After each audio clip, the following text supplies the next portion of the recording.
The wall of an entire brownstone gives way, raining debris on the apartments inside. I'm Christine Johnson. And I'm Maurice Dubois. Somehow no one was hurt. Tonight, crews are securing the site ahead of a painstaking demolition. CBS 2's Sean Hennessy is live in Carroll Gardens. And Sean, this will be a slow process.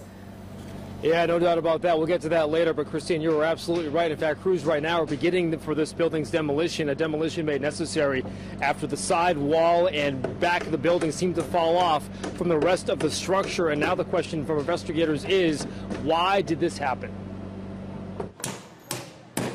As the safety fence was being built steps away from where this brownstone awaits its impending demolition, the building's collapse is attracting the curious. We live in the same kind of brownstone, like all the brownstones around here. So that's why we wanted to come and see if it was sort of look like our house. And the concerned. We live in buildings of the same era. The 1:30 a.m. collapse also meant neighboring brownstones were evacuated as a precaution.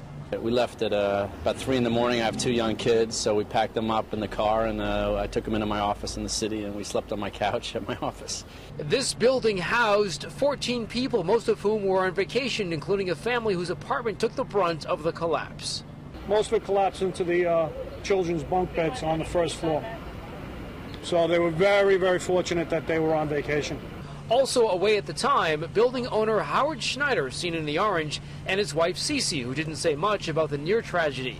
It's a blessing that everyone's okay. Excuse me. Incredibly, 5 people on the top floor made it out safely.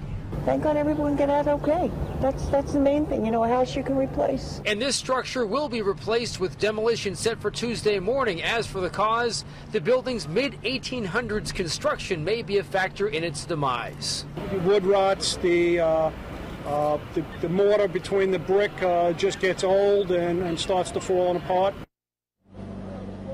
Back out live, the city's Department of Buildings says the demolition will begin in the morning, and they expect this to take about 2 weeks. Why so long? Well, they say it's going to be a painstaking and slow process because of the concern for the school and 3 brownstones, all of which surround what's about to be demolished. Of course, the concern is not wanting to ruin a foundation or a building if something falls too fast. Now, the residents who've been evacuated as a precaution, they'll be out of their homes for at least a week, I'm told, while the people who used to live here, sadly, are now looking for a new home. We're live tonight in Carroll Gardens. Sean Hennessy, CBS 2 News. Thank you, Sean.